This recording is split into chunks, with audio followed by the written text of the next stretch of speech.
I am very happy of having those greetings from a person such as Kazım Yazıcı.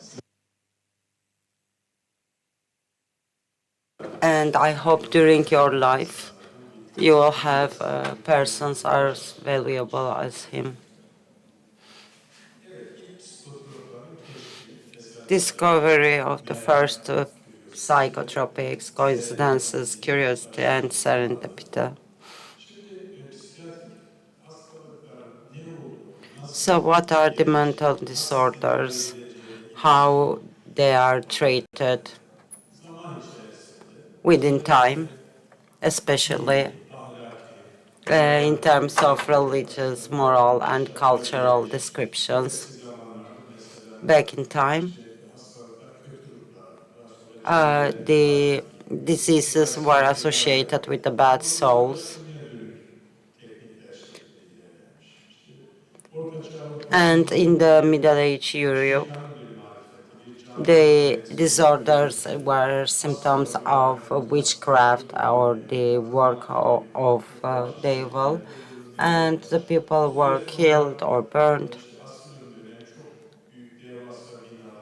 And the people were put in high buildings for their entire life.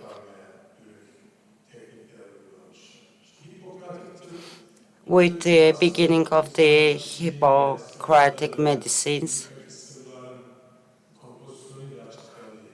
because everything was described with the liquids from the body about the bleeding, vomiting, etc. But when we are looking at the illnesses such as those of today,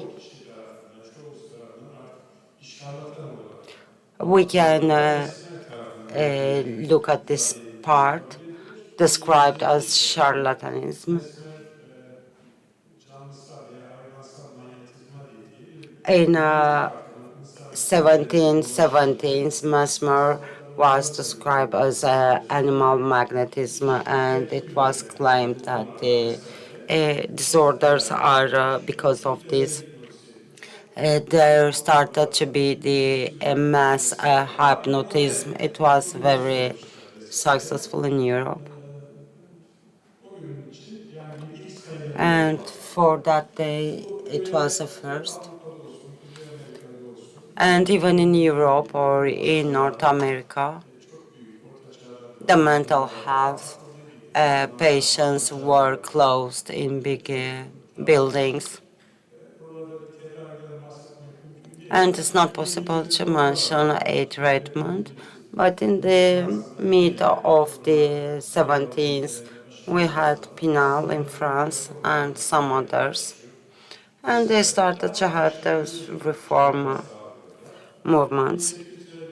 And in 80s, we had Benjamin Rush, and he had similar reforming activities. He is the guy who is the founder of the American Psychiatric Society. And they used some Hippocratic techniques. And they had this tranquilizing chair, a rotating chair. And they are moving the patients or putting them in the cold water. But in general, it's not possible to mention another treatment. And after that, we had the romantics. We have the nature philosophers. They were talking about different powers. And after 1850s, we had the first biological psychiatry wave with the brain pathologies. Similar studies were performed. And some important inventions related to the brain were made.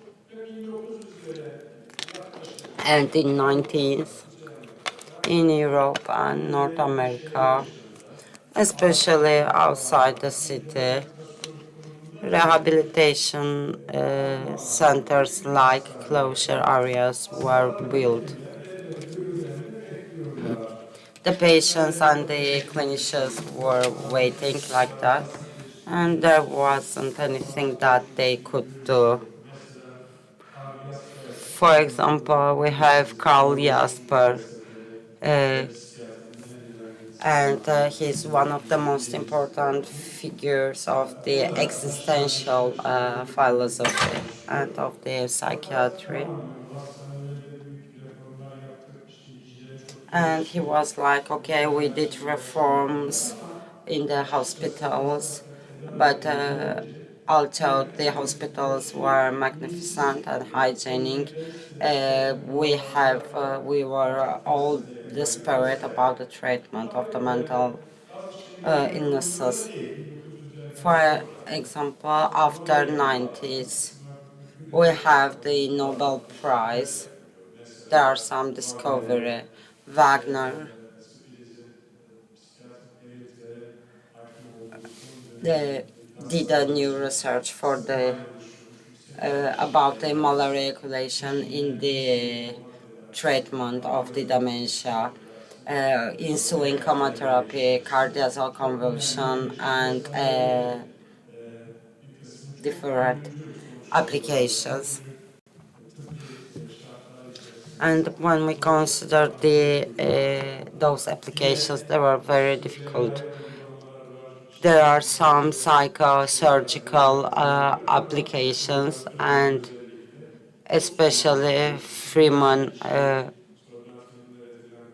is doing a lot of other things. They appear in movies, and there are a lot of persons with very heavy sequels.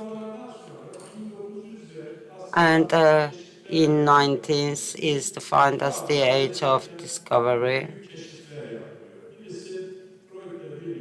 We have Freud and psychotherapies and the psychopharmacology, as I was telling you.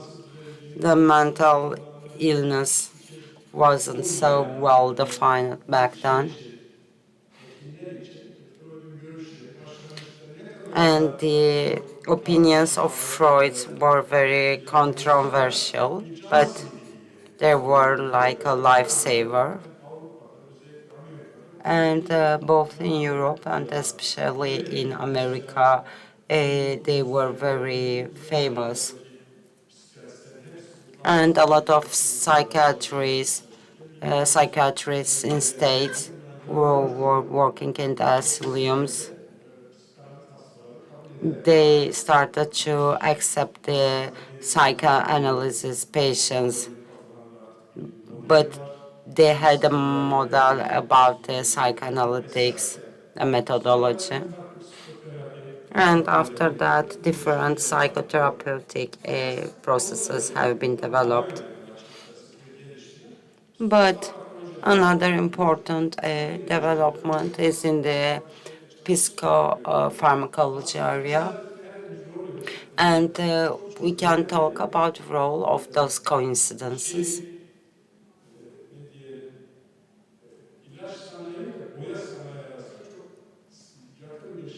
And there is a close cooperation between the paint industry and drug.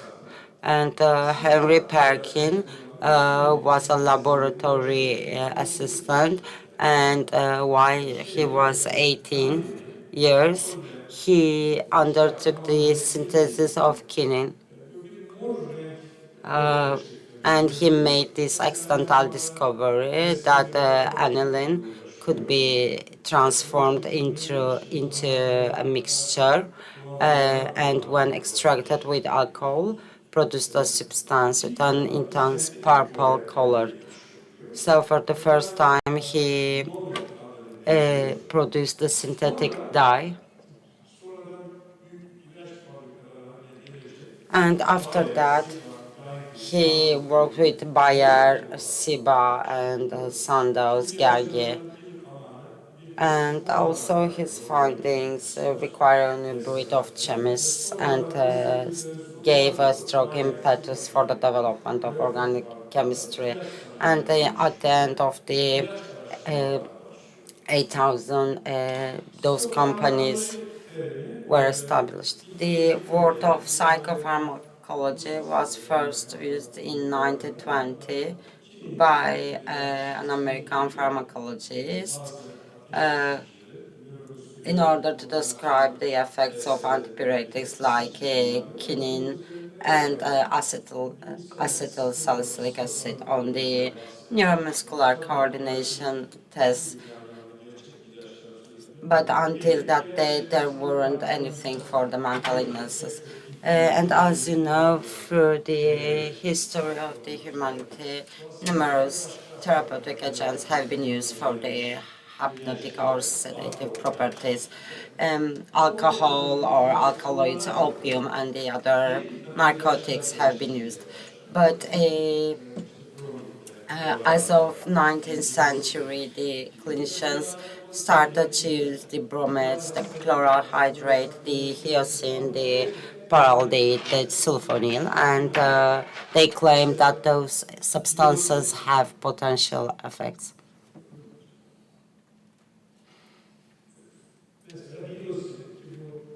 For example, hyoscine, and it's one of the antispasmoid like Trancobuscas, you know, the uh, active sub active substance. So it was initially developed as a sedative, but it was said to be better for controlling different symptoms, and it was also claimed to be a slight relaxant. And also Henry Mosley said that they are not curing the patient. They were something that were quieting the patient instead of having the patient bound to the bed. For example, we have the bromides, which were used since 18th in the treatment of the syphilis. And they were frequently used as painkillers and sedatives. And here we have a commercial for bromide, a real drug, unique treatment for headache, distress, irritability, and insomnia. And named MacLeod in 19th, he initiated a deep sleep therapy, and he called it the bromide sleep, with, but unfortunately it had very tragic side effects. Let's come to the discovery of the barbiturates in the late 19th. And firstly, they were discovered in a laboratory in Munich, Germany, by a chemist called Bayer, and he developed the barbituric acid from urea, and Bayer used to get the urea from the urines of his lover Barbara, who used to work in a tavern in Munich. So this is how this word was derived. This is the saying. However, since its synthesis till today, approximately 2,500 different barbituric acid derivatives have been formed. And for the first time in 1903, this simple synthesis of the barbituric acids and its derivatives was developed, and also barbital was added as a hypnotic agent, and the generic name was Veronal. Veronal is similar to the Italian city Verona, and after that, phenobarbitals and amobarbitals were developed too. And while those developments are continuing, a Turkish novelist, Reşat Nuri Güntekin, he says that some coincidence make the humankind to learn some things that normally wouldn't learn a long time, just in like 2 days. So After, at the end of 14th and 18th, within this period, there are some irrelevant trials. For example, lithium, chloropromazine, etc. Sonlarda önce de bir şey var. Şarkı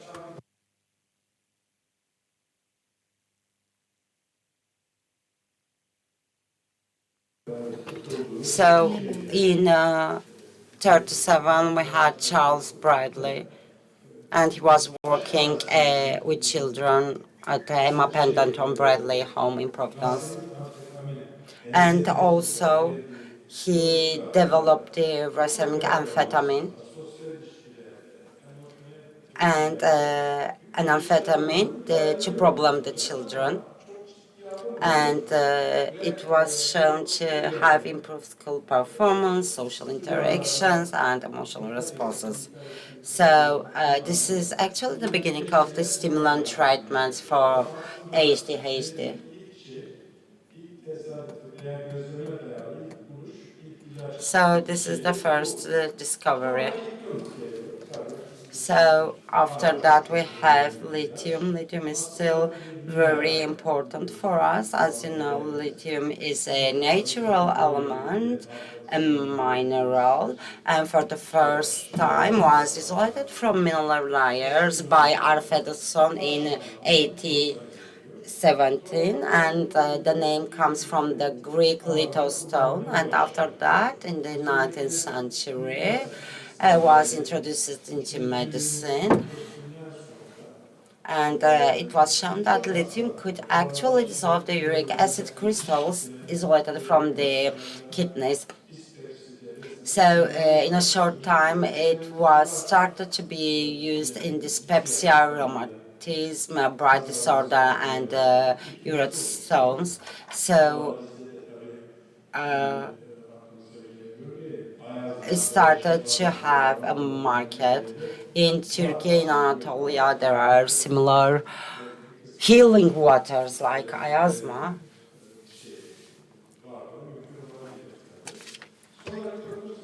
Pratik olarak filan kullanılıyor ama bazı yan etkileri, bazı lityum kloride bağlı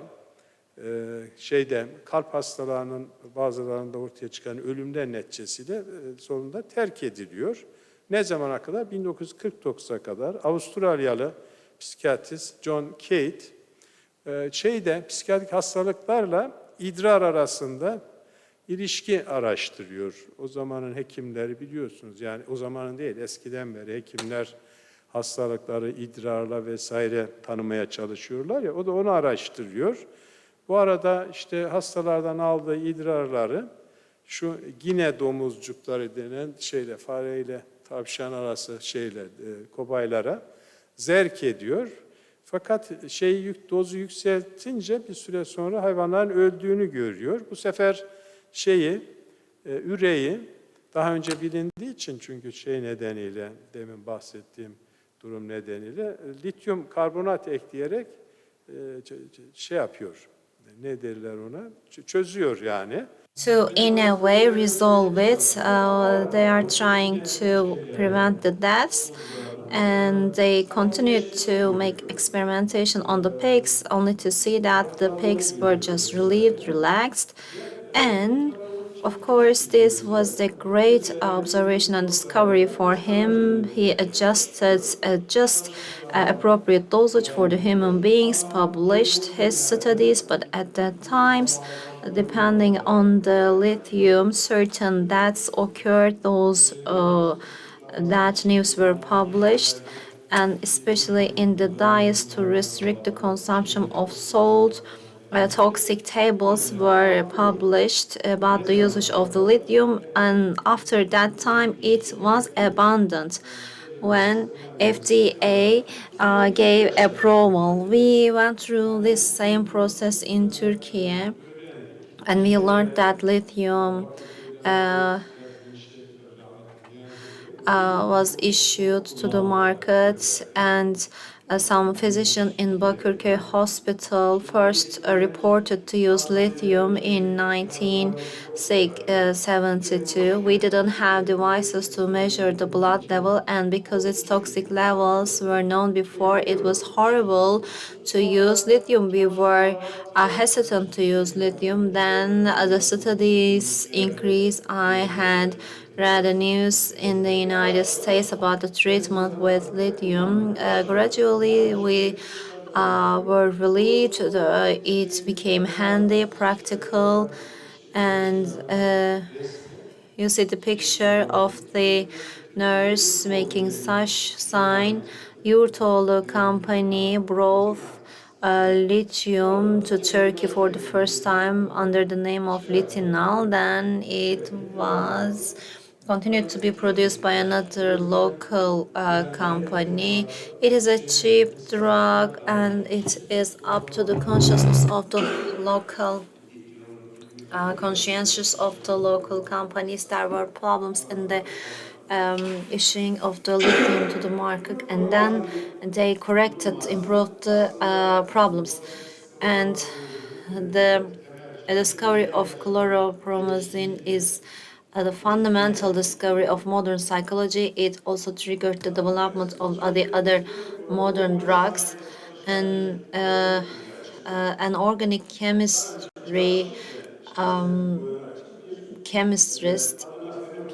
working in a paint company called a phenoziotin nucleus and created a structure with that.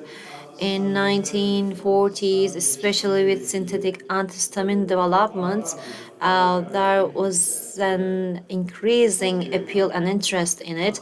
A lot of companies started to develop antihistamines, and in the meantime, Paul Carpenter of the French pharmaceutical company Roflet started his activities to modify and test for antihistaminic properties several propanothiazine compounds, and promethazine was one of his early success discovery in 1947, and he added certain atoms, and Carpenter continued to increase antihistaminic effect. In 1950, he synthesized a new component called RP4560, and he sent it to the physicians, including the famous physician Laborit, and the other famous psychiatrists such as Pierre Deniker and Jean Delay.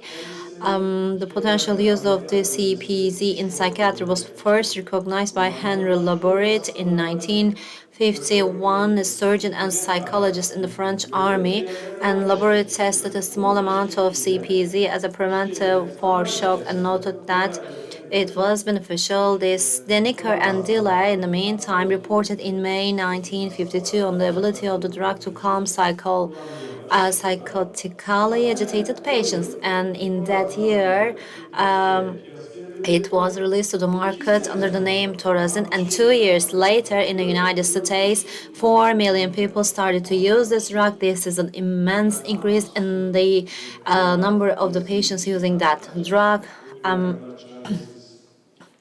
Before this drug was released to the market, these psychotic conditions could not be treated. And from this perspective, it can be considered both as a very big revolution and a big source of profits. And also it boosted the appetite of many drug companies, and new antipsychotics were tried to be developed, and in the meantime new molecules were discovered in this process. For example, isoniazid is used even today in the treatment of the tuberculosis. It's an antibiotic. Back in 1952 it was synthesized for the first time, and two researchers called Selinkov and Edward Robinsek published their findings on the effectiveness of the ibuprofen and isoniazid in the treatment of the tuberculosis. To their surprise, ibuprofen had some unusual side effects: sunnier mood and increased interest in pleasurable activities. Interestingly, And these patients also reported weight gain and improvement in the mood. They were very active. Only just within 2 weeks after they started to use the drug, they had increased daily energies. And so these were the results of the study. And this increased vitality caught the attention of some psychiatrists who thought of using this effect in lethargic patients with depression. And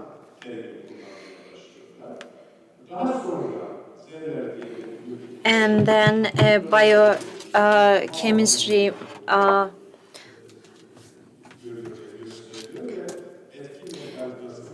and again in 2052, biochemist Zeller from USA demonstrated that ipranoside was capable of inhibiting MAQ, and because these are psychiatric therapies, many physicians didn't find it reliable or any incredible at all. You will see the first advertisements of promazine. In all of them, you will see something. So, it was as if recommended to be used for psychotherapy. This was a delusion.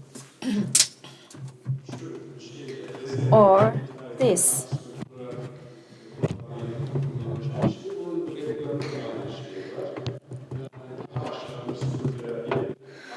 And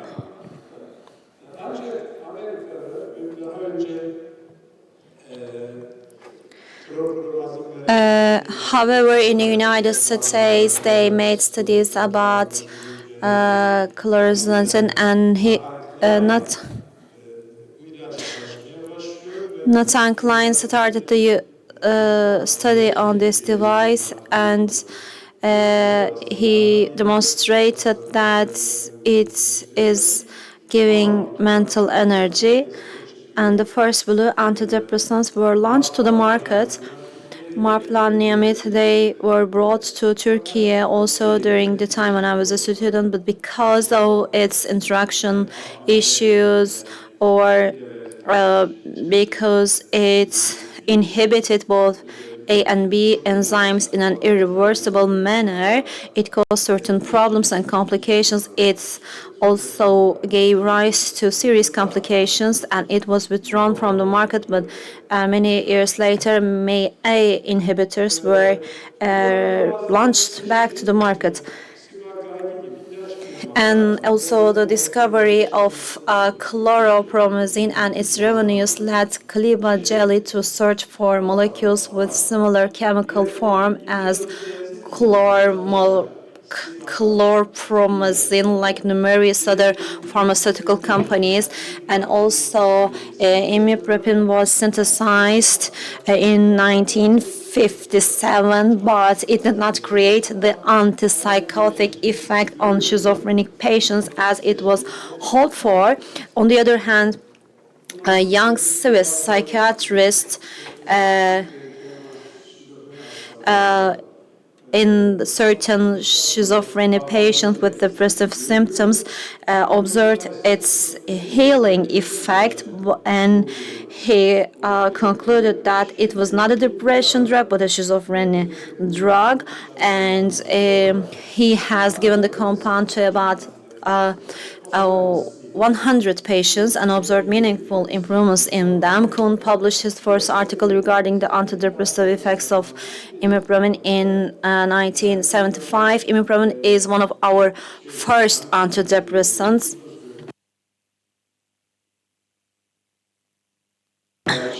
Imipramine, especially it is used for preventing nighttime urination in children. But back in the end of 1970s, I was an assistant at the hospital, and when we administered Tofran to the patients, the relatives of the patients were suspicious about whether the drug would cause any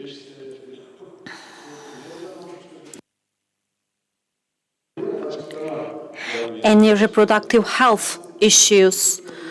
And unfortunately, these kinds of drugs have such destiny, and all the new and the old drugs are not much welcomed by the general public because of the concerns about reproductive health and infertility issues, concerns. And on the other hand, mepromate and benzodiazepines are also interesting because of the coincidences. And back in 1939, penicillin was developed by Fleury and his studies then, especially the penicillin inhibiting penicillins bacteria were tried to be eliminated, and certain drugs were developed for this purpose. They made tests in the pigs and the mice, and Menefesin was one of those. And Czech Frank Berger observed sedative, muscle relaxant, sleepiness effect on mice and guinea pigs while he was testing the toxicity of it. It has other disadvantages also. Then mifromate, which is a longer effect agent, was developed. It was for the first time defined as tranquilizer, and then Miltown and Equanil drugs were launched 4 years later, and they achieved immense amounts of sales. And by 1957, a third of all prescriptions included Miltown or Equanil. By 1965, 14 billion of them were sold. Even songs were written for this drug, and especially by the American housewives, it was used to calm their nerves. The medicine had a nickname of Mother's Little Helper. And also, it also came with an immense addiction problem, and it was used to relieve especially the pregnant women. Because of that, thousands of babies were given birth with disabilities, birth disabilities, and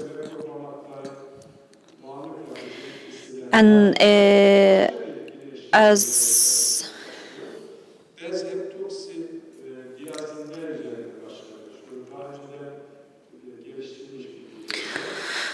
and he started with benzodiazepines based on his previous experience with the compounds and his belief that they might be logical. And then, while he was cleaning his laboratory, he was curious about whether it made any difference or at all to make the toxicity test. It was administered to the patients. It turned out to be relaxing, relieving, etc. And this is was launched to the market under the name of chlordiazepam. We would use it very much during the times when I was assistant, and it also had a compound. It was used for a long time. This Leo Sittenbach, who used to work at Hoffman, discovered many things. Then Nobrium, diazepam, etc. drugs were all developed by himself, and everybody started to use those drugs. And Nobrium, for example, could be administered to almost all patients. It relieves all the patients. It's a great solution for the examination nurses and the clinics also. There's a similar study in Istanbul University. In the literature, you see it. Similar studies were made in the United States and Northern America. It was a DSM-3 or DSM-3 used for all kinds of anxieties, psychosis, etc. Şey patladı. Yani bizlere gelen hastaların neredeyse yarısı bağımlılık sorunlarıyla geliyordu. Almost all of the patients were coming to us due to addiction problems. After green prescription started to be used, it reduced certain sleep disorder drugs such as Novalpin, etc. Were abused under the name Roche too. Bu ilaçların sonuncusu haloperidol. The last of these drugs was haloperidol. Haloperidol was synthesized in 1958 by the Belgian laboratories Janssen. Analjetik olarak geliştiriliyor ve Paul Janssen wanted to develop more powerful analgesics than dextromerate. They tested so-called buprenorphine, which are side products of petinin and opioid. teşhis olan haloperidolün opioidlere göre çok düşük bir analjetik etkisi var.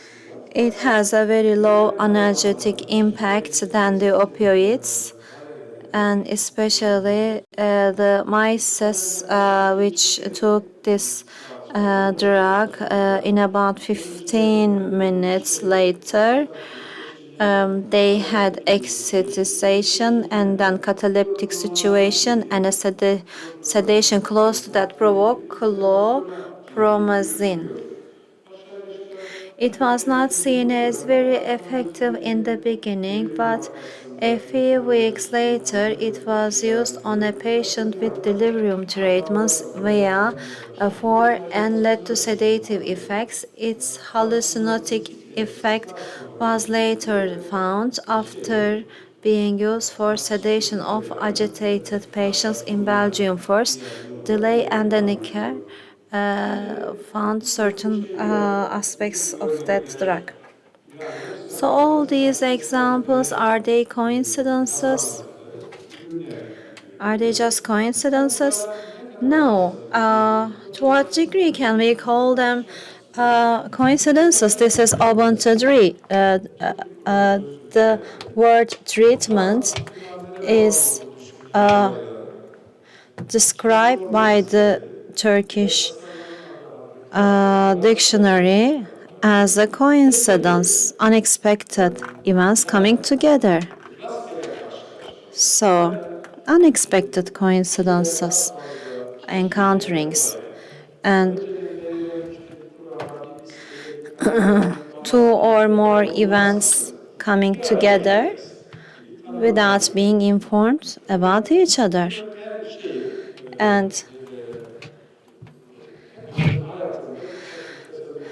we all know the role of certain coincidences in every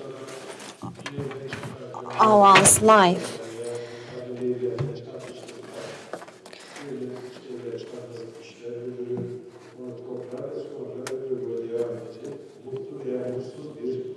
For example, we see coincidences in the romantic situations. Your whole life may change, and also just like in these examples, you may see bigger scale examples such as Stalin, Hitler, and Franz Joseph.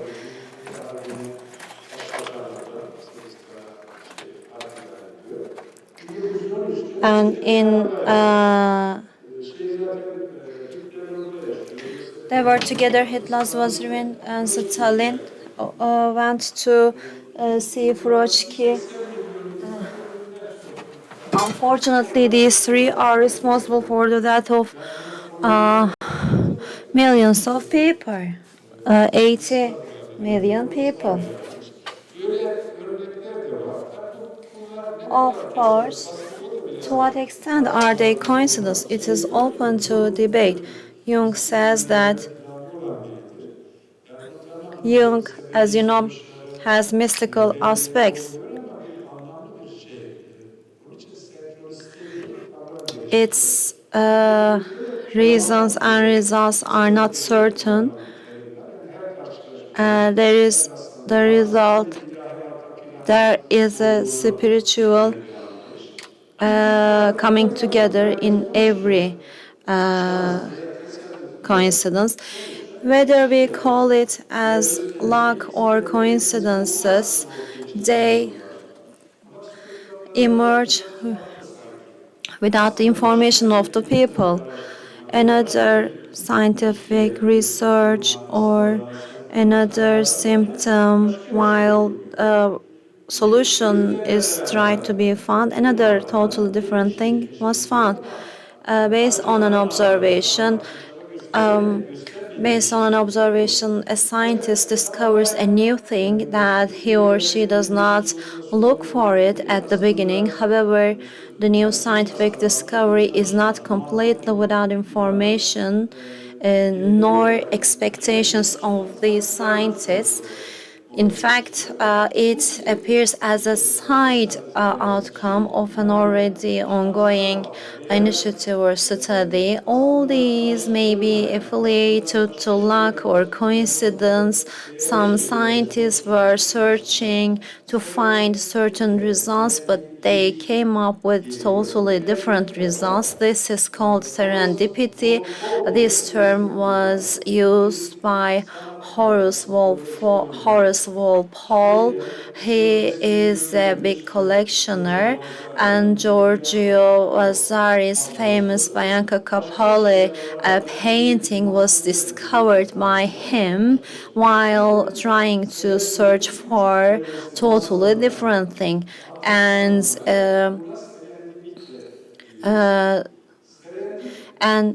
Serendip today is the name of the island in the south of India, and then it earned its independence and started to be called as Sri Lanka. It's an island like heaven. I didn't go by myself, but I hear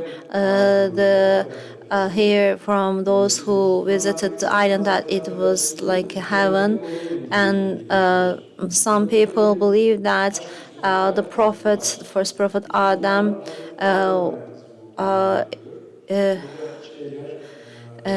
landed down to Sri Lanka, and Buddhists believe that this their God visited this Serendipity, Ceylon Island, or Sri Lanka. So the three princes of Serendip is reflected on the myth also. Together with all these myths, 1001 Nights myths, as it was translated to the Western languages. There are three sons of a Serendip. They are very smart children, and they are almost perfect in every sense.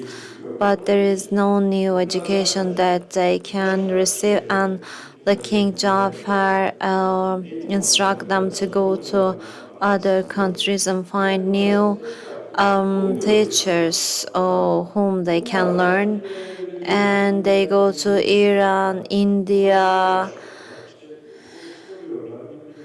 and they go to famous instructors to see whether there are new things to learn, and they find out that they are more knowledgeable than the others, and they see traces in of camel, and it turns out that a camel shepherd lost one of his shepherds, and he asks for his camel. The son says that is one of his eye is blind, lame also, and one teeth is missing, and the camel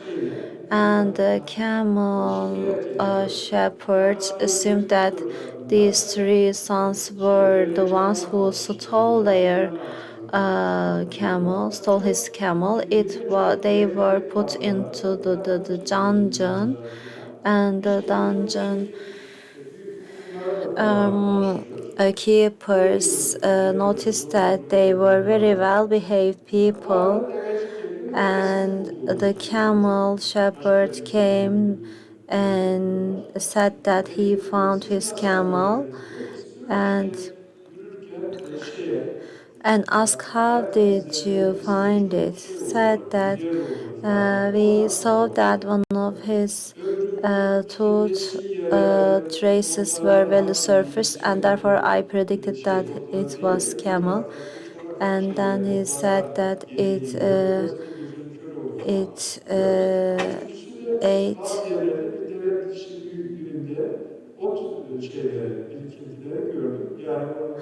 In a way, they say that predicting from the traces left by the camel, we predicted the blindness, lameness, and one-tooth lackness of the camel. While they were trying to find a teacher, they were designated as ministers by the king of the country. And most of the dictionaries describe is the faculty of making happy and unexpected discoveries by accidents, but the greatest description is this: serendipity is looking in a haystack for a needle and discovering a farmer's daughter.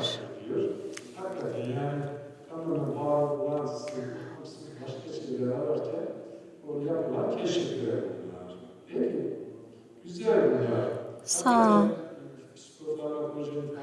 when you look to the history of development of major classes of drug,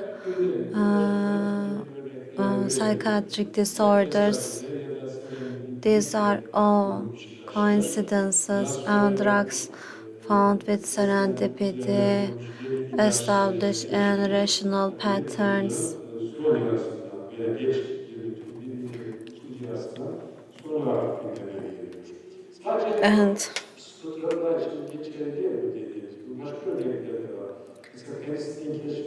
And the discovery of the penicillin also is like this.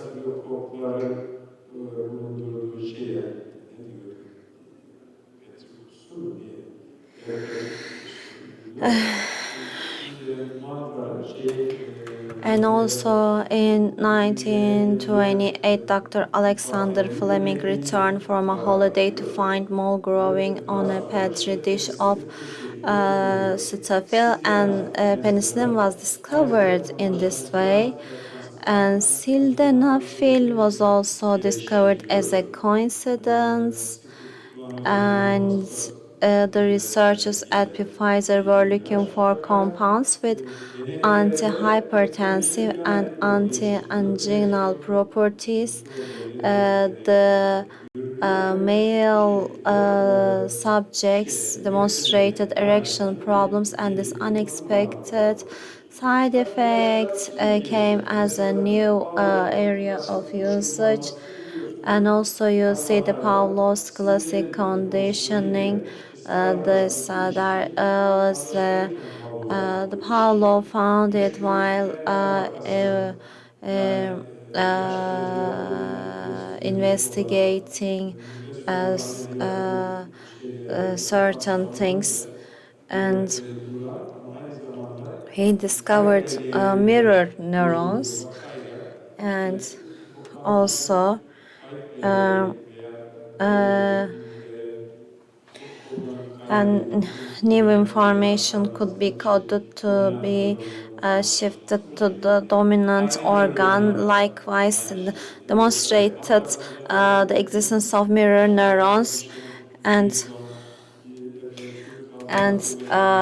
Europa was discovered by Archimedes, and the elevation force of the water. We cannot call them totally as coincidences, but they have a role. Mathematicians Percy de Conix and Frederick Almost Teller studied on defining methods for mathematical coincidences, And what they have shown is that truly important coincidences are seen rarely. These coincidences are dependent on the perception of those who saw it. Uh, Diyor ki keşif diyor herkesin gördüğünü görmek fakat kimsenin düşünmediğini düşünmektir diyor. Hiçbir bilimsel keşif, varlıksal keşif sadece şansla açıklanacak. no scientific discovery can be explained by coincidence. Especially the previous experiences of the people are important. Bizim And of course, all of them, if you notice, so they are well defined and by the individuals or by the explorers, and they require they needs to be evaluated through the cumulative enlightenment of the explorer. And as you know that pastor says that chance favors only the mind which is prepared, and therefore it is the cornerstone of the serendipity. And so those who are energetic, motivated, or positive tend to be more receptive to the incidental information acquisition, and so it is easier for the people to acquire this information. And for this purpose and for the discoveries and scientific developments, first of all we should have the ability to make the questioning and to perform the observation, and we perform our researches, and then relying always on the facts and the findings.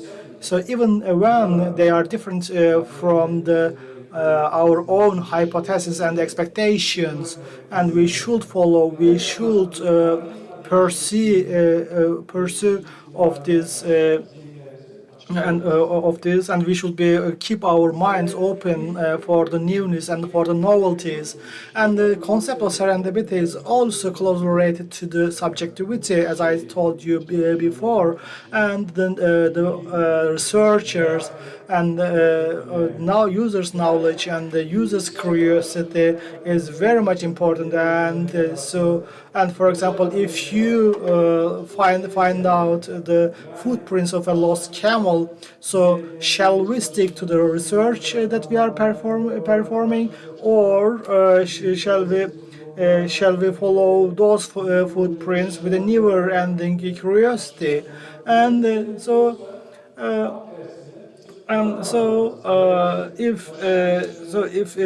for example it's find or shall we follow the new findings unexpected new findings that were disclosed during our discovery? So, and the most important for a scientist, of course, and the curiosity is a must, and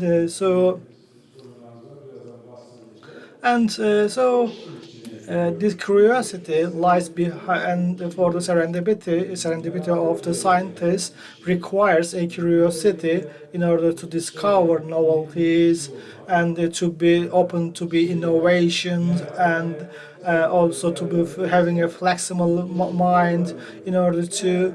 And so, as you know, that curiosity is a Latin word, and it's associated. It's a strong desire to know or learn something, and in Turkish it has the similar meaning, and it comes from the being a sensible. It comes from the word sensible in Arabic, and it also provides to be fond of something, to be interested in something, and it also refers to tendency for doing and learning something, and so it may also have so it may and so it may have some meanings like for being an addiction to the things. It's an intrinsic curiosity as an intrinsic human trait has always been the driving force behind the countless discoveries, innovations, and advancements throughout the history, and especially for the new discoveries, for the new researches, and it's a matter of motivation. It is an element for curiosity, and therefore it implies interest, desire to experience, and willingness to discover. And of course, in this context, we can add several other personal traits, such as being open to experience, risk taking, or search for innovation, and also the need for knowing and need for information, and internal motivation, tolerance for uncertainty and disappointment. So these are all the personal traits that are required in a scientific person. And serendipity, or the occurrence of unexpected events or discoveries, can often be found through the lens of the curiosity. And when we allow ourselves to ask questions, seek answers, and also explore the new ideas, then we can open ourselves to the new possibilities of finding something truly special. And so we can, of course, we cannot be a discoverer each of them, but we can be a good learner.